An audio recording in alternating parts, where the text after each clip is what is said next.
濕熱嘅廣東亦都盛產治濕熱嘅食材。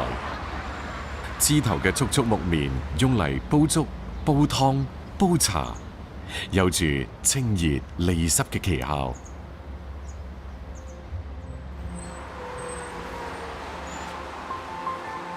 賢姨好中意煲湯，佢中意揾嘅同木棉花匹配嘅湯藥，究竟係乜嘢呢？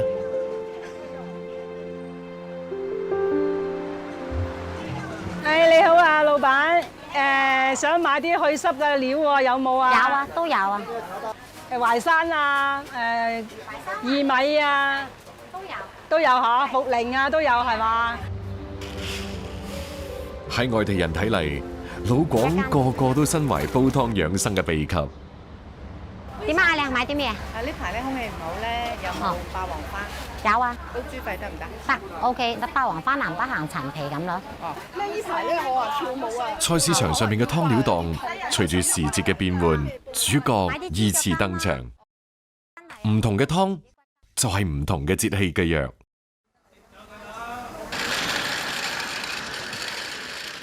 賢姨汁嘅木棉花點樣去濕？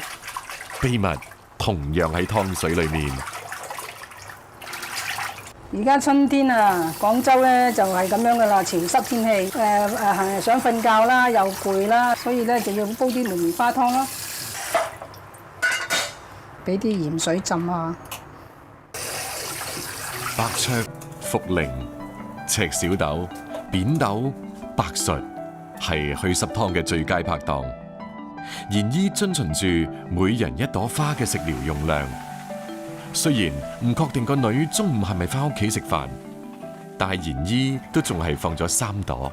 我翻嚟啦！哇，翻嚟啦，有湯飲啦！哇，正咩湯啊？睇下。木棉花湯。正，快啲整碗嚟。好啊。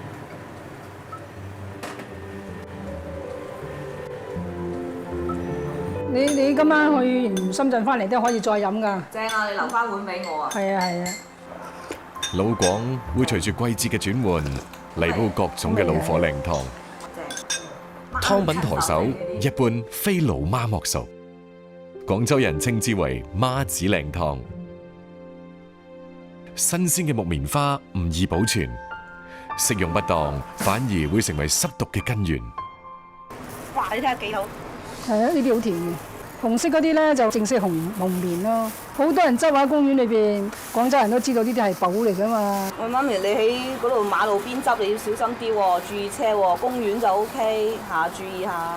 知啦，我會小心㗎啦。我要曬幾耐啊？回南天啊，好難曬得乾㗎，要慢慢曬咯。可能要曬1個月吧。哇！啲花好靚啊，成串咁樣，係嘛？梗係，誒。不過我手上啲花粉都唔好嘥喎，俾你做個美容好唔好啊？哇！有冇搞錯啊？咁我又有啫，純天然啊，我夠有啦。木棉花晾曬風乾之後，春季搭配扁豆、薏米、淮山，保健腸胃；夏季加金銀花同菊花煲水飲，又可以解暑。春食花，秋食菌。老廣州人中意用霸王花、木棉花煲湯，詩意嘅花味亦容納喺咗老廣嘅食譜裏面。廣東人既致力於節令嘅食材，亦致力食材嘅豐富。湛江徐聞，中國大陸最南端嘅濕熱海風、丘陵紅土地，催生咗全國1/3嘅菠蘿產量。本地人吳建連做咗幾十年嘅菠蘿種植銷售，熟人都叫佢做菠蘿姐。春末夏初正值收成衝刺，佢要落地度幫下手。咩貓嚟？咩貓？咩要乜不掛？我哋成日貓嚟。嚇？係呢個成。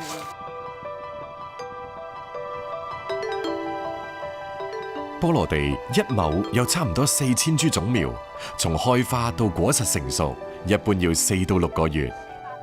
今年嘅收成都唔錯，不過舊年一場大颱風令到菠蘿姐幾十年嘅積蓄化為烏有。而家運單太橫嘅話，依樣都咪知。你講得你啊！肯定喺度。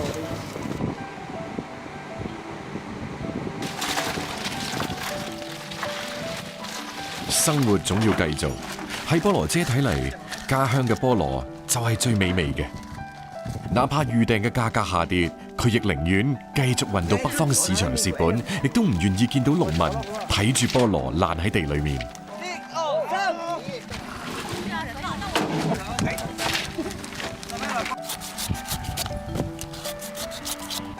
雖然講從細食菠蘿大，但係菠蘿姐每次勞作之後，都依然會削翻幾個脆口多汁嘅菠蘿清熱解暑，而抵禦大片菠蘿地吹嚟嘅海洋混合火山石紅土地嘅熱帶氣息。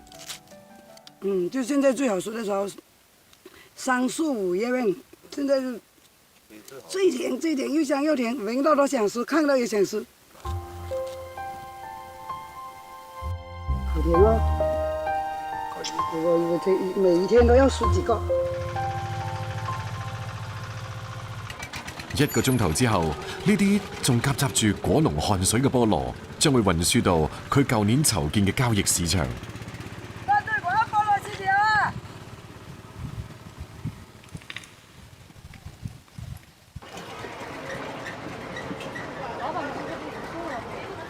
每日嚟自天南海北嘅近1000部車，高峰期可以有1-2千噸嘅交易量。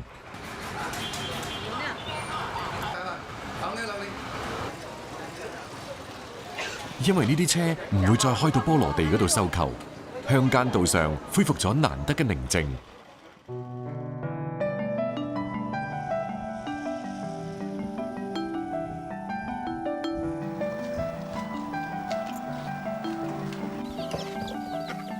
忙碌咗一日嘅菠蘿姐，今日要去家姐屋企聚一聚。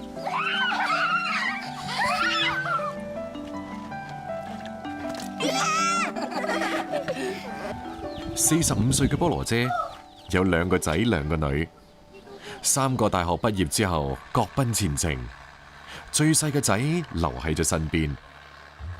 只要個仔返嚟，菠蘿姐都會盡量親自下廚。今日當季嘅菠蘿毫無意外會成為同任何肉類搭配嘅主角。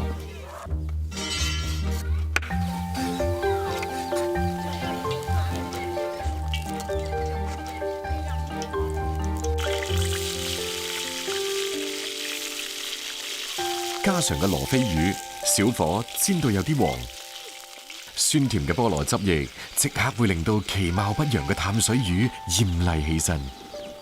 魚嘅吐聲氣反而泛住絲絲嘅奶甜味，散發出嘅濃香令整個農家小院即刻充滿咗飢餓感。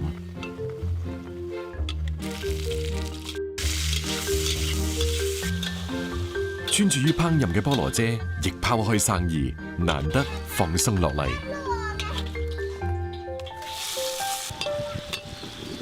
菠蘿大腸、菠蘿花甲湯。菠蘿嘅酸甜爽口，加埋消食止滯嘅功能，成為湛江人春夏之交入菜嘅時食佳果。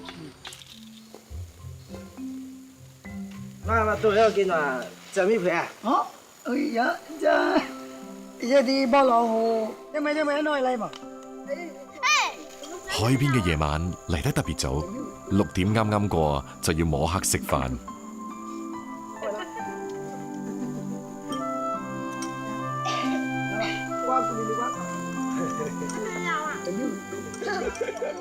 民國時期喺徐聞引種嘅菠蘿，喺廣東成就咗一道好多外國人熟悉嘅名菜——菠蘿咕嚕肉。五花肉入油鑊炸至酥脆，配埋含有酵類嘅菠蘿，健脾胃助消化。喺亞熱帶，遍地水果成為食材原料，菠蘿亦都有咗水果同菜嘅雙重身份。告別咗菠蘿嘅收穫，短暫嘅春季之後，廣東迎嚟嘅係全年最長嘅雨季，龍舟水嚟啦！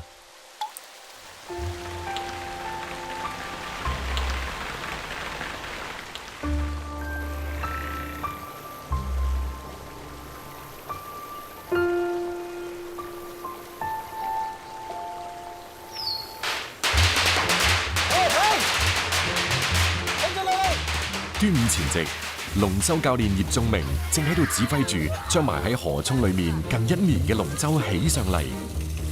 按廣東習俗，龍舟將喺賽後藏喺河泥裏邊保養，賽前再重見天日。42米嘅龍舟經過清淤、修補、上漆之後，將會完成競速。今日，葉仲明同慕名前嚟做夏令營體驗嘅美國老師傾完合作，就要帶龍舟隊去順德遊龍合練。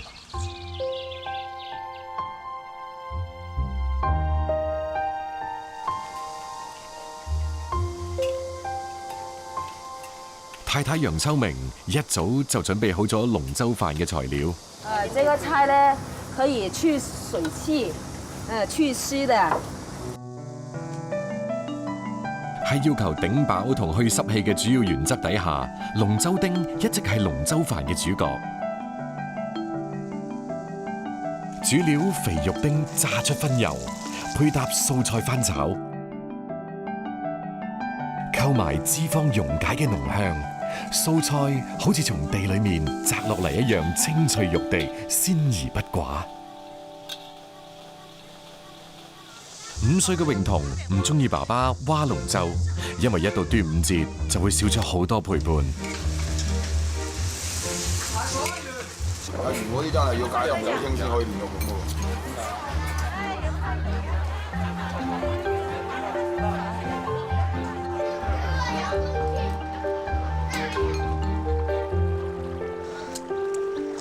呢班舵手懷住敬意完成拜神祈福，80個大隻佬即將要開始第一次合練。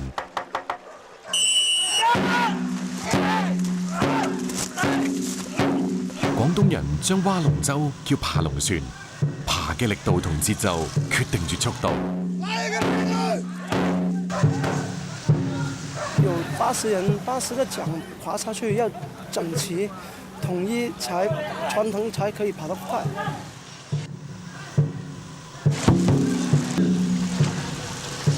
今天第一天合練，還沒有達到往年的水平吧。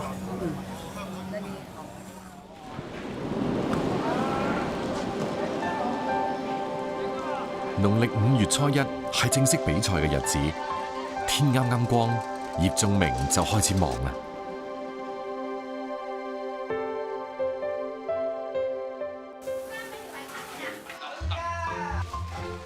佛山各村龍舟飯同龍舟賽嘅準備幾乎係同時進行。村民中嘅烹調高手被揀嚟做主廚，雖然係流水席，但係依然遵循住本地菜講究嘅合時。夏秋菜式以消暑驅熱為主，因為食材本身鮮美，烹飪中極少用濃烈刺激嘅調味，火候亦掌握到恰到好處。經典粵菜豉油雞喺秘製嘅米酒同豉油中浸泡之後，皮滑肉嫩，略帶有豉油香。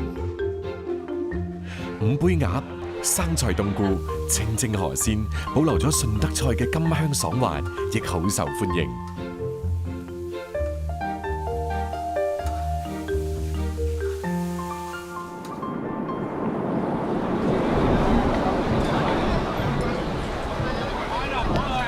清末民初，端午節嘅珠江水域就開始咗龍舟賽。今日30隻廣佛龍舟強隊同江競渡。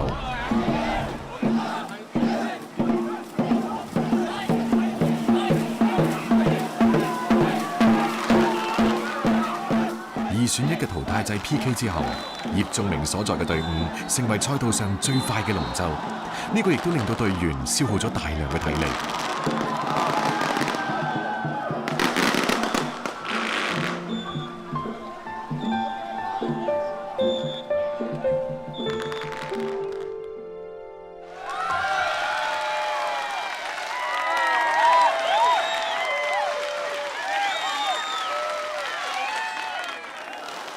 食龍舟飯咧，就從清末民初已經係，我哋一直都維持呢個傳統習慣。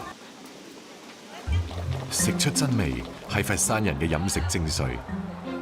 再多嘅食材，為咗鮮活，亦都會喺當日採購。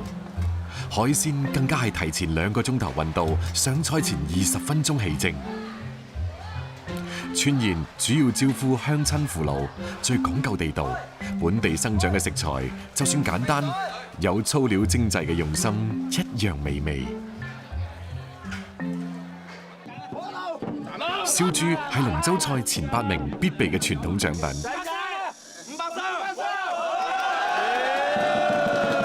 講意頭嘅廣東人，往往會喺川宴後競投燒豬帶返屋企，希望仔女好似龍一樣威猛矯健。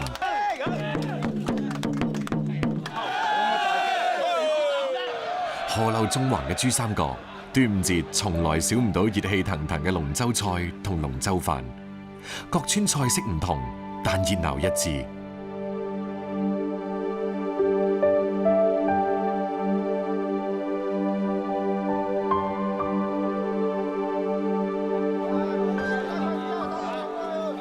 睇住散去嘅隊員背影，葉仲明知道1年之後，大家先至會再相聚。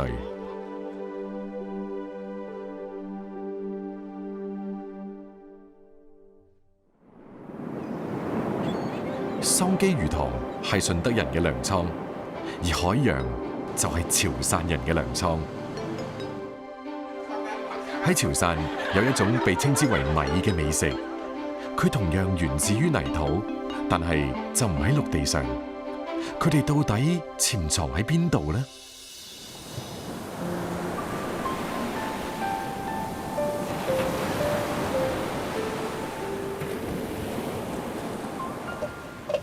漁民阿莊每日朝早7點幾從屋企出發，出海去捕撈呢一種潮汕特有嘅米。原來呢種米係學名叫尋氏短齒甲嘅貝殼，脫殼之後俗稱薄殼米。薄殼米肉質鮮美，係大自然賜予潮汕嘅美味。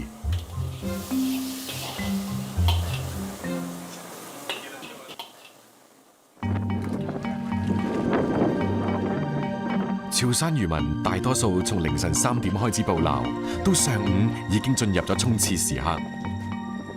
阿壯喺船上已經4個幾鐘頭。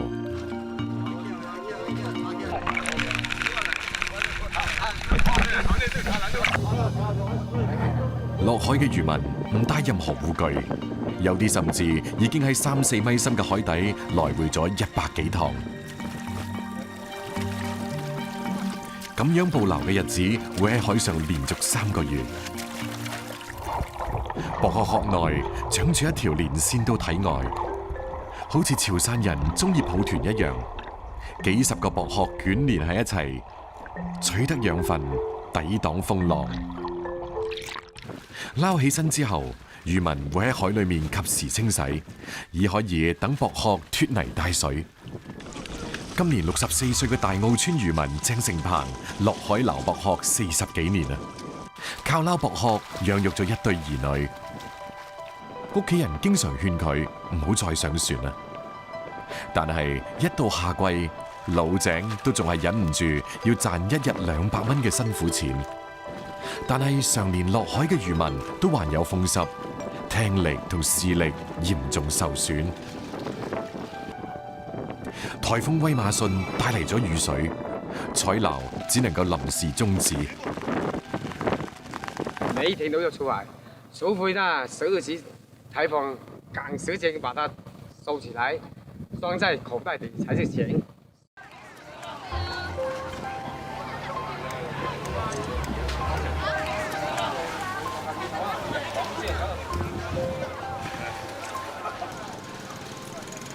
漁民平時一次出海，通常可以採撈3、4千斤。返到碼頭，阿壯即刻挑選最新鮮嘅薄殼。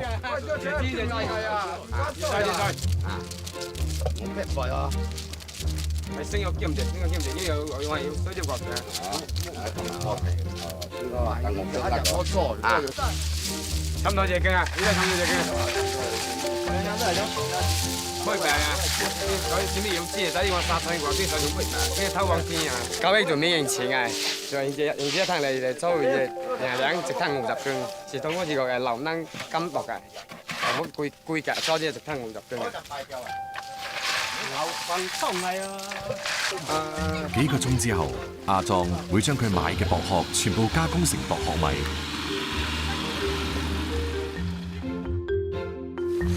阿壯將薄殼脫殼成米，沿用嘅係祖先流傳百年嘅傳統加工方式。成個潮汕地區只有澄海鹽洪有呢種傳統。佢嘅餐廳係用竹製曲尺形嘅工具薄殼絞，通過攪拌令到薄殼脫落去絲。去咗竹絲嘅薄殼放入去滾水裏面，薄殼米脫殼浮喺水面，薄殼沉落鑊底。用點樣嘅火候煮薄殼？阿壯有自己嘅秘訣。就是陰陽話，這邊是會開的，那邊就不會開。一走胖，它就肉跟殼自動分離。阿壯透露用嘅係荔枝木，燒起身有荔枝嘅果香。薄殼米煮得好唔好，關鍵係火力大細嘅掌握。打完薄殼米之後嘅空殼仍然殘存一啲肉碎，阿壯就叫個仔同侄仔一齊攞去餵雞。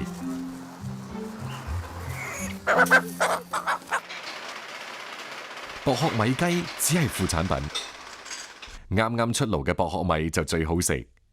阿壯同太太攞咗一啲返屋企俾媽媽做新鮮嘅薄殼果。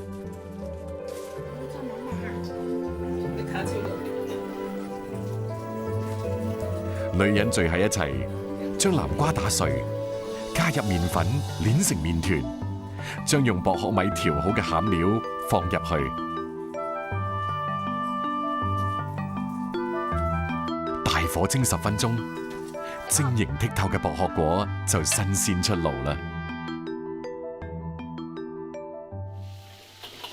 講起薄殼最正宗嘅食法，潮汕人最中意配蒜粒、金不換、急火猛炒。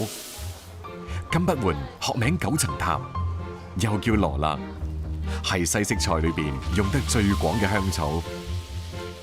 急火猛攻之下嘅薄殼出鑊啦，最高嘅境界係薄殼米熟咗，但係仲未脫殼，口感鮮嫩，汁液飽滿。金不換炒薄殼係阿壯餐廳最出名嘅招牌菜。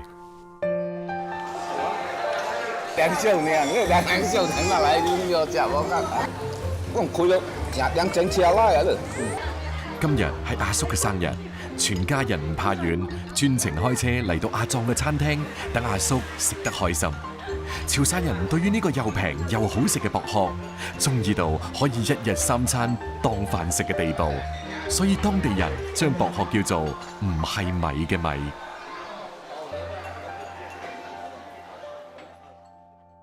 第二日天都仲未光，阿壯又去海裏面撈米啊！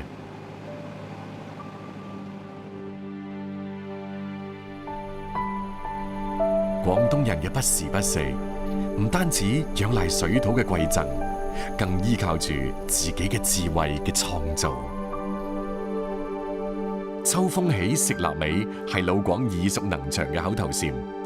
無論係中意傳統風味嘅老食客，定係中意嘗新嘅新人類，都可以喺品種豐富嘅臘味世界裏面得到滿足。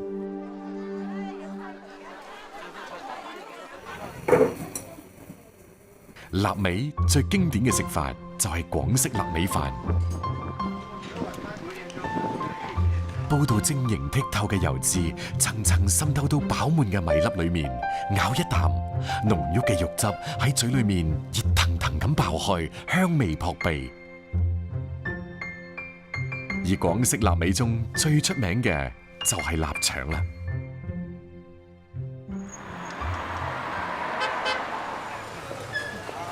1到10月，女親善都要同爸爸一齊去到菜市場精挑細選製作臘腸嘅原料。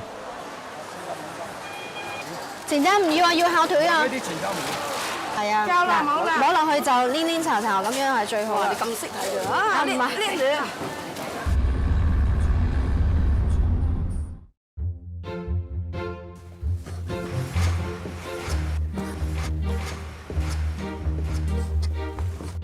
東莞高埗矮仔長臘腸嘅第4代傳人呂親嬋，中山大學外語系碩士研究生畢業。啱啱畢業嗰陣，同人合夥開咗一間快遞公司，年收入200幾萬。但係因為爸爸嘅身體狀況，2007年呂親嬋選擇接手家族嘅臘腸生意。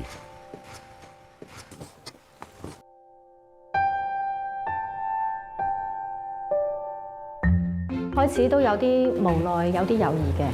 咁後嚟越做開呢份工作咧，就發覺嗰個興趣係非常之大。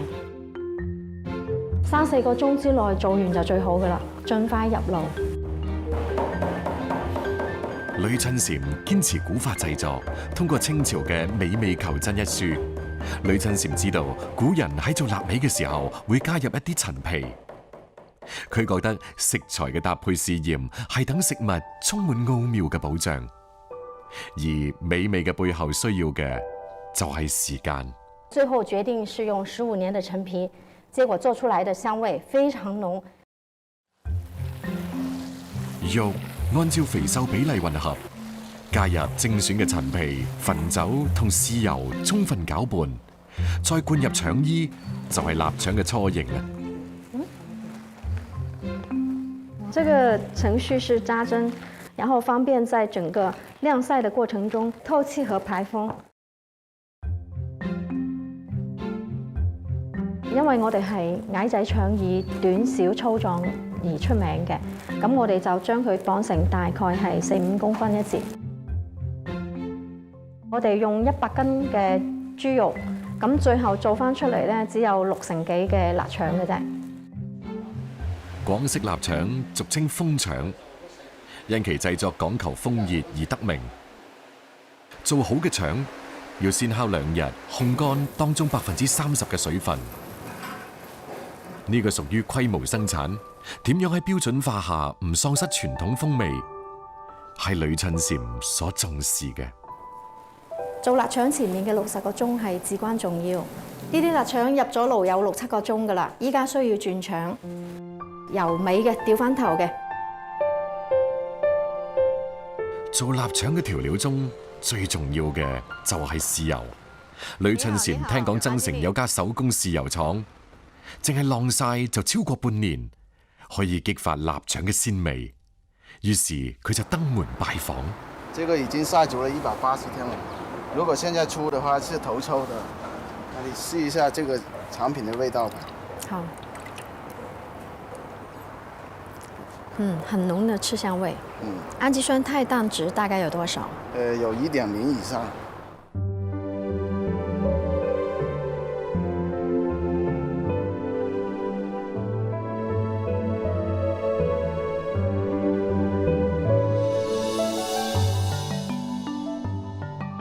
每次有咗新產品，呂親嬋一定會揾啲朋友過嚟試食。希望大家嘅熱愛同挑剔可以對產品改良帶嚟幫助。一粒咁大粒㗎，放喺個嘴頭，俾佢一爆嘅時候，感覺咧，使個口腔啊、齒頰啊、味蕾都受到飽和嘅刺激，呢個先至食臘腸嘅嗰個最高境界。爆嘅感覺。傳統美味嘅背後，既考驗天賦，亦檢驗耐性。呂親嬋希望此生將做好食嘅廣式臘腸呢一件事做到極致。矮仔祥傳承到我這裡已經有100多年的歷史了，我正在努力讓世界上更多的人品嘗到這種既傳統又美味的食品。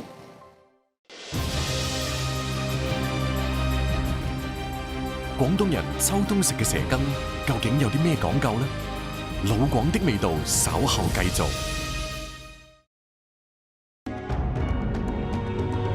老廣的味道馬上播出。立冬啦，廣東謹防中暑。咁樣嘅天氣唔單止令到本地人莫廣昌蒙查查，令到佢養殖嗰啲蛇都蒙查查。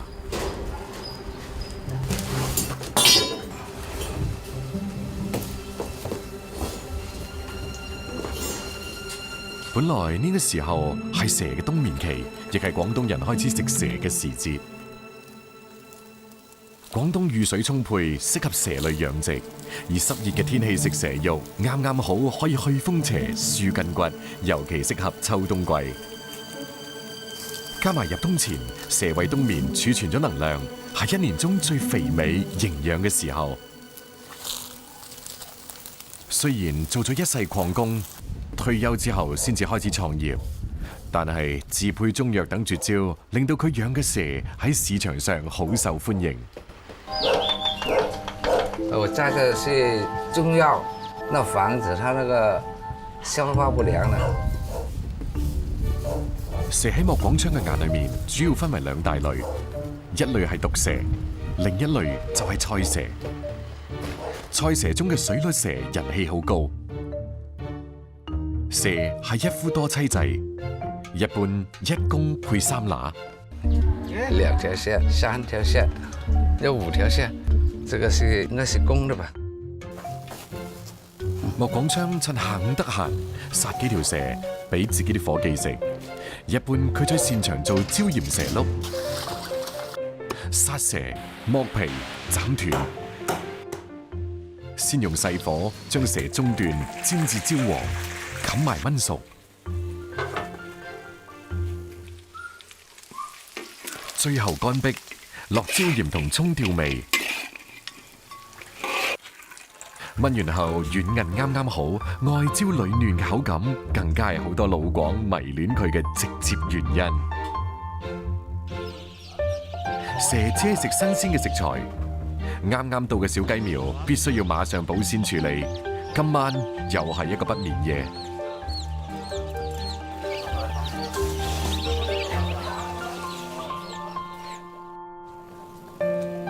莫廣昌照例會喺屋企招呼辛苦咗一晚嘅伙計。啱啱做好嘅蛇塊，皮肉緊緊貼合，咬一啖你就停唔到落嚟，堪稱人間美味。幾碼組係講碼組啊？會睇鋪嘅喎。係啊，肥仔都買好多拉。回尾佢關門啦咧。今日莫廣昌嘅客戶準備嚟收購呢一批養咗3年嘅眼鏡蛇。捉蛇全靠手頭功夫，半個鐘頭，500幾斤眼鏡蛇就被熟練咁裝好咗袋。唔使半日，呢啲眼鏡蛇就會出現喺珠三角嘅餐廳裏面。食在廣州，廚出鳳城。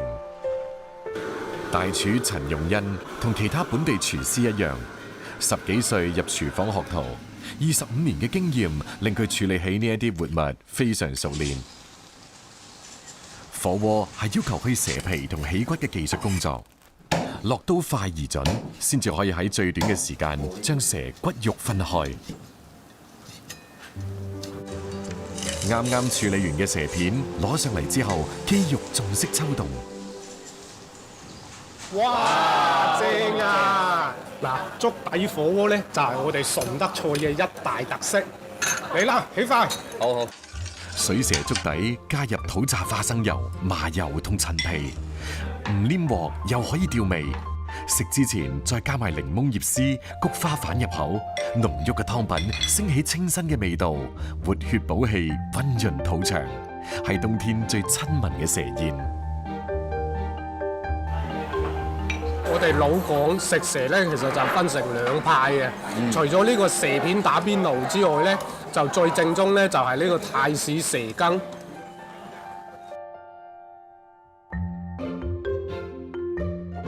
其實蛇羹發展到而家，步驟已經簡化，食蛇呢種極富廣東特色嘅飲食文化，亦隨住秋冬嘅縮短而減少。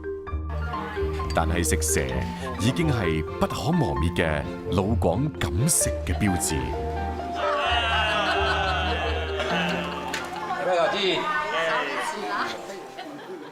無論係食在當季，回歸食物嘅原初滋味，定係依隨節氣按傳統加工煮食，4令8節，不時不食，係人順應天時季節選擇食材嘅科學。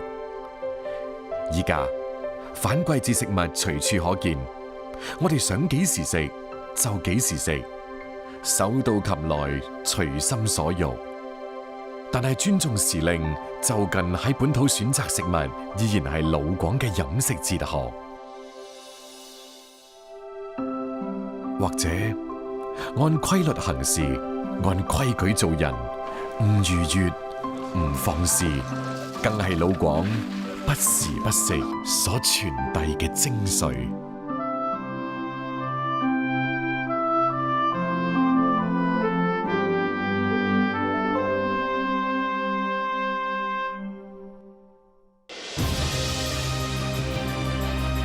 老廣的味道，稍後繼續。